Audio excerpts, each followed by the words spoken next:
새 정신으로 하나님을 섬기라 라는 제목으로 말씀 나누도록 하겠습니다.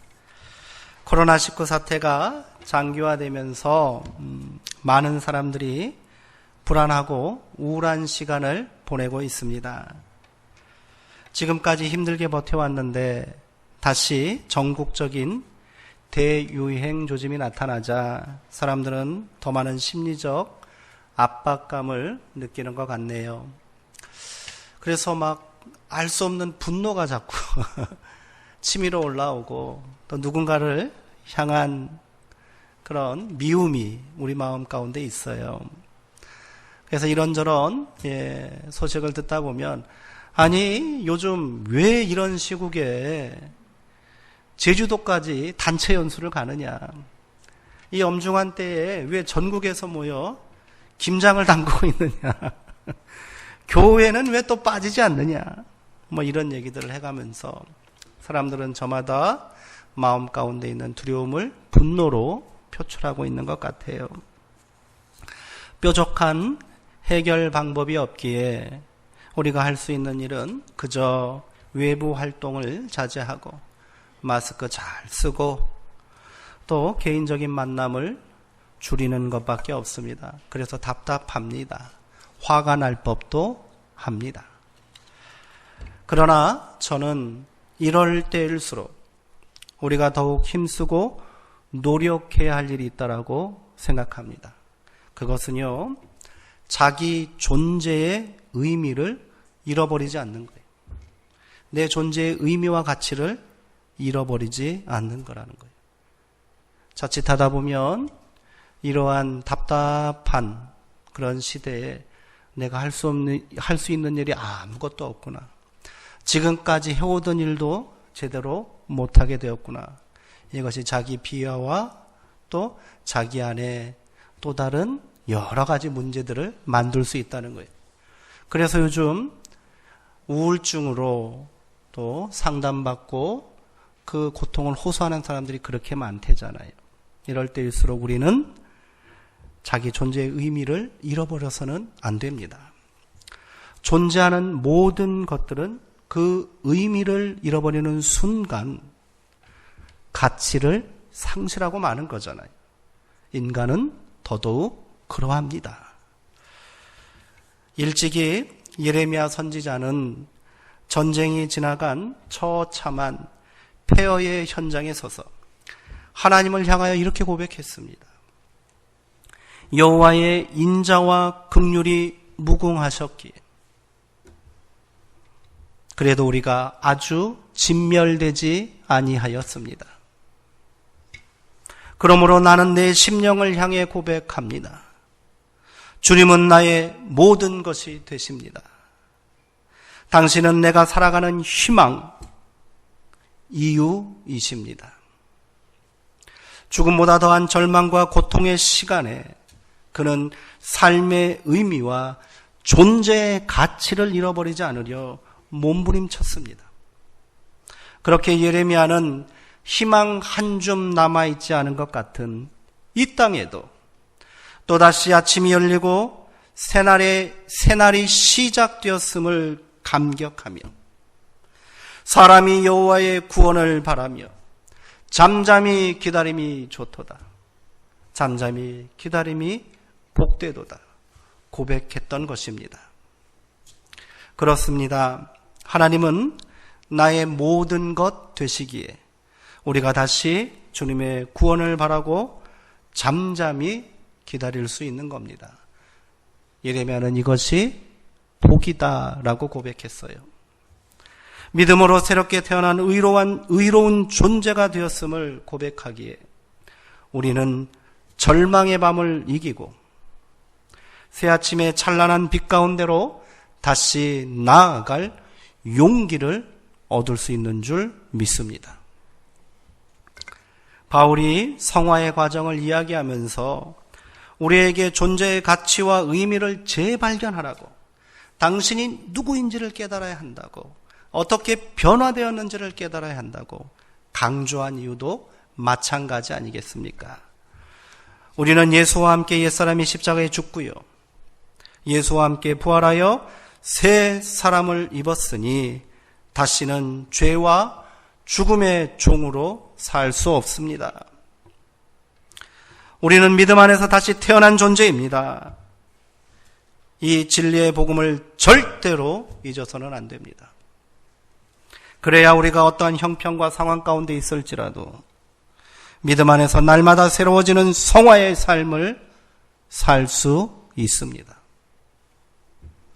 바울은 이를 위해 새로운 인식의 전환과 존재의 재발견에 대하여 이야기하고 있습니다. 사망으로부터의 해방, 죄로부터의 해방이 그것이었습니다. 그리고 마지막 세 번째 각성으로 율법으로부터의 해방을 이야기합니다. 오늘 우리가 함께 나눌 말씀의 주제입니다. 말씀을 통해 우리를 여전히 속박하고 있는 근원적인 공포와 억압에서 완전히 해방되는 감격과 기쁨을 함께 누리게 되기를 소망합니다. 바울은 죄와 죽음으로부터 해방된 삶을 온전히 누리기 위해서는 반드시 율법의 굴레에서 벗어나야 한다라고 주장합니다. 그가 이렇게까지 율법에 대해서 집착하는 이유가 있습니다. 얼핏 보면 로마 교회는 이방인들의 교회이기에 율법과는 전혀 상관없는 공동체처럼 보입니다. 오늘 우리는 더더욱 그러합니다. 그러나 인간은 여전히 율법적 세계관에 매여 살고 있음을 부인할 수 없습니다. 그것이 유대인들처럼 구체적인 율법 조문에 따른 것은 아닐지라도 어느 사회, 어느 공동체든지 나름의 규칙과 규범이 존재합니다. 개개인의 삶도 마찬가지예요. 우리는 저마다 인생을 사는 원칙과 자기만의 규칙을 가지고 있습니다. 이는 공동체를 보호하고 질서를 유지하기 위해 반드시 필요한 조치이기도 합니다. 그러나 아무리 느슨한 법이라 할지라도 그것은 인간의 행동과 생각을 제한하고 강제하기 마련 아닙니까? 모든 사회적 규약의 근거에는 인간에 대한 부정적인 인식이 자리 잡고 있습니다. 그냥 내버려 두면 안 된다는 거예요. 마음대로 살게 하면 안 된다는 거지요. 인간의 행동을 적절히 제약하고 강제하지 않으면 공동체의 질서를 유지할 수 없고 평화를 지킬 수 없다는 두려움이 있는 겁니다. 이는 인간의 오랜 경험의 산물이기도 합니다. 인류는 거듭되는 비극적인 참사를 경험하면서 제도와 법률을 더욱 효율적이고 구체적인 방법으로 발전시켜 왔습니다. 다시는 그런 일이 일어나지 않도록 법으로 막아보자는 거예요. 1, 2차 세계대전이 끝나고 그 엄청난 비극에 또 참상의 충격을 받은 사람들이 국제기구를 만들었잖아요. 이런저런 기구를 만들고 평화조약을 만들고 단체를 만들었어요. 그런데 그곳으로 평화가 세워지든가요? 엄청난 사회적 대참사가 일어나면 이런저런 규제와 법령들이 막 다시 만들어집니다. 그러나 잊을만 하면 충격적인 사건들이 반복되어 일어나고 있는 것이 우리가 살고 있는 세상의 모습입니다. 지금까지 존재했던 그 어떤 제도와 법령으로도 폭주하는 인간의 욕망을 제어할 수 없기 때문 아닙니까? 아무리 정교하게 만든 법이라 할지라도 교묘하게 법망을 빠져나가는 불량한 자들은 여전히 존재하잖아요.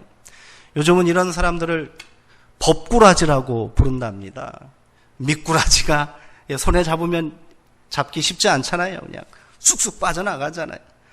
그래서 이놈들을 미꾸라지가 아니라 법꾸라지 이렇게 부른다는 거예요.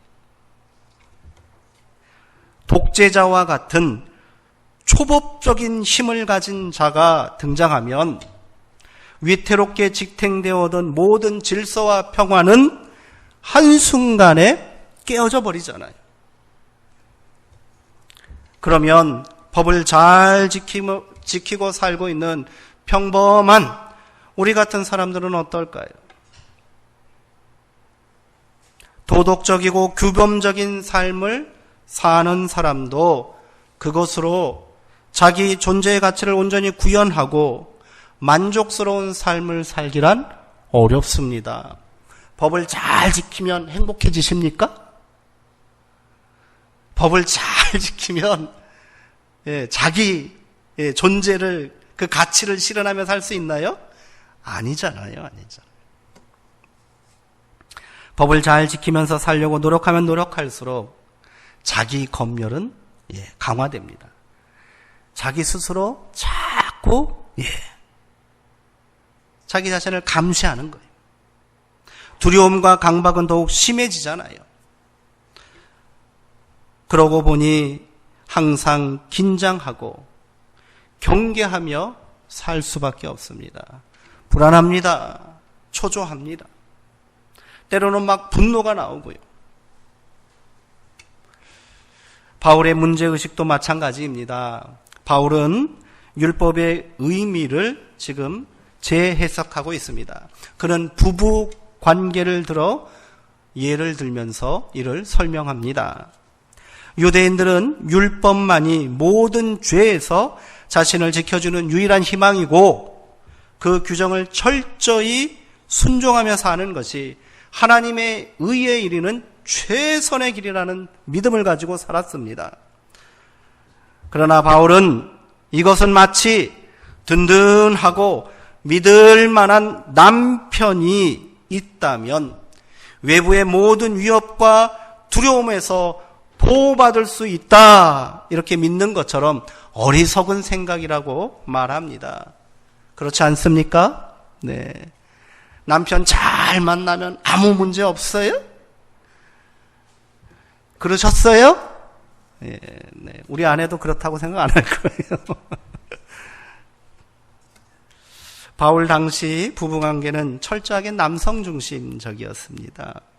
여성은 한 남자의 아내가 되는 것은 철저하게 남편에게 예속된 삶을 사는 것을 의미하잖아요. 그렇게 여자는 모든 운명을 남편에게 맡기고 살아야 했습니다. 자기 주장과 권리를 말한다는 것은 있을 수 없는 일입니다. 오직 여자는 남편에게 복종하며 사는 것이 미덕이요 법이던 시대입니다. 그런데 남편을 선택할 수 있는 권리조차 없는 여자가 무능하고 괴팍한 남자를 만났다면 그의 인생은 얼마나 비참합니까? 말 그대로 지옥 아닙니까? 그렇다고 운이 좋아서 능력 있고 마음씨 좋은 남편을 만났다고 할지라도 어느 날 갑자기 남편이 죽으면 어찌합니까? 모든 소망이 사라지는 거잖아요. 요즘처럼 여자도 자기 개발을 하고 스스로의 운명을 개척할 수 있는 시대가 아닙니다. 물론 요즘도 어렵습니다. 그래서 하나님은 이스라엘 공동체가 최우선적으로 관심을 갖고 돌보아야 할 사회적 약자를 고아와 나그네, 떠돌이들과 함께 과부라고 지정해 주신 거예요. 바울은 율법의 가치와 의미는 딱 여기까지다라고 말하는 거예요. 그는 7장 2절에서 이렇게 말했습니다. 결혼한 여자는 그 남편이 살아있는 동안에는 법으로 남편에게 매여 있으나 남편이 죽으면 남편의 법에서 풀려난다 라고 말합니다. 한마디로 말해서 율법과 같은, 남편과 같은 율법은 어떻게 됐다는 거예요? 죽었다. 죽은 남편 앞에서 그거 붙들고 살지 말아라, 이런 말이지요. 어찌되었던 남편처럼 생각했던 율법에서 벗어나려면 율법이 죽어야 한다는 것입니다. 지금까지 믿고 의지했어요. 마음을 주고 소망을 두고 살았던 존재가 사라져 버렸어요. 두렵지요? 두려운 거예요. 앞날이 캄캄하고 막막합니다. 절망이 될 수밖에 없습니다. 그러나 바울은 우리 가운데 말하고 있습니다. 두려워하지 않아도 되는 이유는 우리에게 이미 새로운 남편이 계시다는 거예요. 네. 바울이 사망에서 벗어나는 길이 모형인 아담이 죽고 원형인 그리스도로 다시 태어나는 것이라고 말했고요. 죄에서 해방되는 길이 우리가 죄에서 죽고 그리스도로 다시 사는 것이라고 주장했던 것 같은 동일한 논리입니다. 우리에게는 능력 있고요, 인자하고요, 믿을 만한 남편이 있습니다. 새로운 남편이며, 아니 진짜 남편입니다. 그 남편이 바로 예수 그리스도이십니다. 아멘. 그렇게 우리에게 새로운 희망이 생겼고요, 새로운 삶이 시작된 줄 믿으시기 바랍니다. 이러한 각성이 있어야 한다는 거예요. 바울은 이 감격스럽고 행복한 결혼 생활을 위해 우리가 반드시 고백해야 할 일이 있다라고 말합니다. 로마서 7장 4절의 말씀입니다. 제가 새번역 성경으로 읽어드리겠습니다. 한번 비교하면서 눈으로 함께 따라가 주시기 바랍니다. 나의 형제자매 여러분, 그러므로 여러분도 그리스도의 몸으로 말미암아 율법에 대해서는 죽임을 당했습니다. 그래서 여러분은 다른 분, 곧 죽은 사람들 가운데서 살아나신 그분에게 속하게 되었습니다. 그것은 우리가 하나님을 위하여 열매를 맺게 하기 위함입니다. 아멘. 네. 바울은 말해요. 우리도 그리스도의 몸으로 말미암아 율법에 대하여 죽임을 당했다는 겁니다. 그동안 의지하고 믿고 있었던 것이 죽었다는 것은 나도 죽은 거라고 마찬가지라는 거죠. 율법에 의해서 죽임을 당했다는 거예요. 그때야 비로소 우리에게 새로운 각성과 존재에 대한 깨달음이 시작될 수 있다, 이렇게 말하는 겁니다. 우리도 그리스도의 몸으로 말미암아 율법에 대하여 죽임을 당했음을 고백해야 합니다. 율법은 죽었다는 것을 고백하라는 거예요. 그 사실을 깨달으라는 거예요. 유대인들은 그토록 믿고 신봉했던 율법을 근거로 하나님의 아들 예수 그리스도를 죽였습니다. 그들이 예수님을 십자가에 매달았던 근거가 되는 것은 율법이었습니다. 신성모독하는 자이다. 감히 스스로 메시아라고 말하고 있다. 하나님의 아들이라고 말한다. 이는 율법에 의하면 죽여야 될 죄이다. 율법이 죄가 될 수 있다는 바울의 주장을 뒷받침하는 극단적인 증거입니다. 우리는 여기서 자유로울까요? 제가 앞에서 율법의 의미를 넓게 해석했습니다. 내 개인이 가지고 있는 내 마음속에 어쩌면 그것이 신앙이라는 이름으로 믿음이라는 그런 견고한 믿음, 견고함으로 누군가를 정죄합니다. 비난합니다. 잘못되었다고 말합니다. 틀렸다라고 규정합니다. 그것은 그를 죽이는 거예요. 율법이 이처럼 극단적인 비극을 낳을 수 있다는 것을 우리는 깨달아야 한다고 성경은 증언하고 있습니다.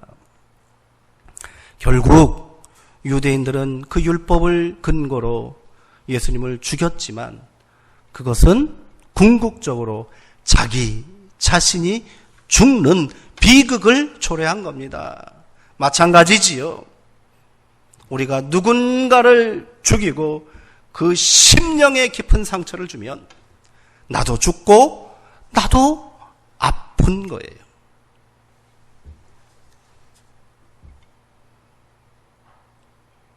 이 저주에서 벗어날 수 있는 유일한 길은 그리스도의 몸으로 율법에 대하여 죽는 거라는 거지요. 더 이상 율법이 나를 지배하지 못하도록 그거 붙들고 그것 가지고 세상 살지 않아야 된다는 겁니다. 그때에 비로소 우리가 다시 사신 주님에게 속한 자 되어 새 생명의 은혜를 온전히 누릴 수 있다. 바울은 이것을 다시 한번 강조하고 있는 거예요. 바울의 주장은 한마디로 율법을 버리고 은혜로 살아야 한다는 것입니다. 복음은 하나님의 은혜입니다. 은혜로 산다는 것은 나의 모든 것을 하나님께 의탁하며 사는 것이고 나의 존재의 의미를 예수 그리스도 안에서 찾는 것입니다. 다른 곳에서 찾고요. 다른 것에서 만족을 얻으려고 하니 만족할 수 없지요. 여전히 불안하고 초조하지요. 율법적인 삶의 모습이랍니다. 삶의 모습입니다. 그 은혜에서 벗어나면 우리는 언제든지 율법으로 다시 돌아갈 수밖에 없음을 명심하시기 바랍니다. 이를 설명하기란 쉽지 않지만 우리의 믿음도 율법이 될 수 있음을 명심해야 합니다. 존재의 근원적인 변화가 없이 형식적인 신앙생활에 만족한다면 그것은 율법입니다. 모태신앙이니 신앙생활한 지 20년, 30년, 50년 됐느니 그것 가지고는 우리가 온전한 하나님의 자녀로 살 수 없어요. 내 존재의 변화와 각성이 있어야 되는 거예요. 믿음 안에서 내가 어떤 존재인지, 하나님의 은혜 안에서 내가 어떻게 새롭게 태어났는지 그 깨달음 없이 그 율법 조문에만 얽매여 산다면 희망이 없는 겁니다. 열매가 없는 겁니다. 믿음을 자기 만족을 이루는 수단으로만 여긴다면 이 또한 율법이 되는 겁니다. 오늘날 많은 기독교인들이 자꾸만 자기 규범과 자기 기준에 따라 신앙생활의 수준을 정하고 있는 것 같아 저는 안타깝기만 합니다. 예배도 딱 요 정도까지만, 봉사도 딱 여기까지만요. 그거 넘어가면 나는 죽어도 못한대. 교회도 내 수준에 딱 맞는 교회 쇼핑하듯 골라다닙니다. 은혜 안에서 살아야 한다고 고백하면서 하나님의 은혜가 필요합니다라고 간구하면서 그것이 하나님을 기쁘시게 하는 것인지 아니면 나를 만족하게 하기 위한 것인지조차 구분하지 못합니다. 그러니 값싼 은혜가, 가짜 은혜가 판을 치잖아요. 그러니 조금만 불편하고 조금만 힘들어지고 조금만 문제가 생겨도 은혜는 저 멀리 사라지고 율법이 곤고하게 나를 다시 사로잡아 불평하고 원망하고 그런 믿음이 우리 가운데 있지는 않습니까? 그래서 은혜 받을까 봐 두렵다라는 우스갯소리를 하는 사람도 있어요. 은혜 받고 신앙이 깊어지면 더 많이 희생하고 헌신해야 하지 않을까 걱정인가 봅니다. 우리 안에 다 그런 연약함들이 여전히 남아있어요. 왜요? 여전히 죽은 남편과 같은 율법에 휘둘리며 살고 있기 때문 아니겠습니까? 그렇게 우리의 믿음이 다시 율법으로 돌아갈 수 있다는 것을 우리는 깨달아야 합니다. 바울은 율법에서 해방되어 은혜 가운데 살기 위해서는 그리스도의 몸이 되고 그리스도에게 속한 자가 되어야 한다라고 말합니다. 완전히 그쪽으로 가버리라는 거예요. 머뭇머뭇 이쪽 저쪽 기웃기웃하지 말고 완전히 가버리라. 왜? 네 남편은, 당신의 신랑은 예수님이지 세상이 아니라고 말하는 거예요. 성경은 결혼을 둘이 한 몸을 이루는 것이라고 말합니다. 그러므로 우리가 그리스도의 몸이 된다는 것은 그리스도와 온전한 연합을 이루는 것을 의미합니다. 그렇게 그리스도가 우리의 남편이 되기 위해서는 그에게 온전히 속한 자가 되어야 합니다. 나의 전 존재와 운명을 그리스도에게 완전히 맡겨야 한다는 거지요. 그래야 우리를 구원으로 인도하신 하나님의 은혜에 응답하는 열매 맺는 삶을 살 수 있습니다. 그때 우리가 알 수 없는 이 두려움과 근원적인 그런 공포로부터 해방되고 벗어날 수 있는 거예요. 율법이 죽은 남편이라면 그리스도는 아무런 조건 없이 우리를 아내로 맞아주시는 분입니다. 우리가 그 사랑과 은혜를 온전히 믿고 신뢰한다면 우리는 그의 아내가 될 자격이 충분하다는 겁니다. 우리의 결정을 가로막을 장애물은 더 이상 존재하지 않습니다. 그러니 오늘 우리의 모습을 다시 한번 돌아보기를 소망합니다. 신랑 되신 우리 예수님께서 문 밖에 서서 두드리고 있는데, 사랑하는 아내여 내가 왔소 두드리는데 못 들은 척하고 문을 닫고 있지는 않습니까?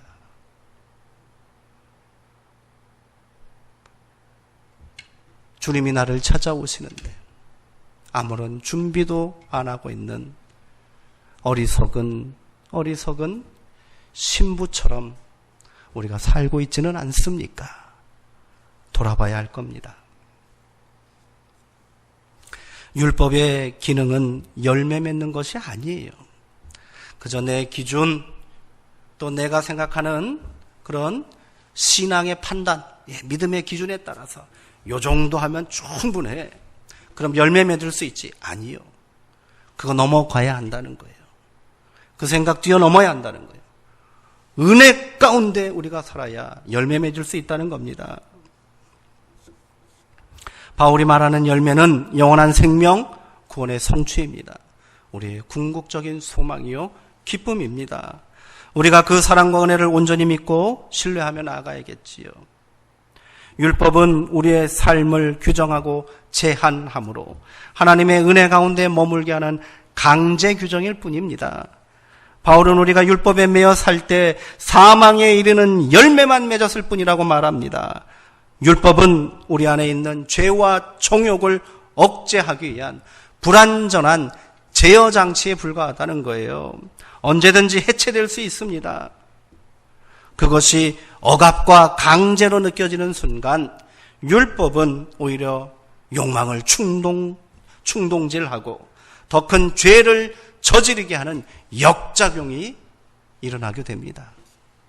이처럼 죄가 무엇인지를 고발하는 율법 규정은 나도 죄인 될 수 있다는 두려움, 나도 하나님에게 버림받을 수 있다는 두려움,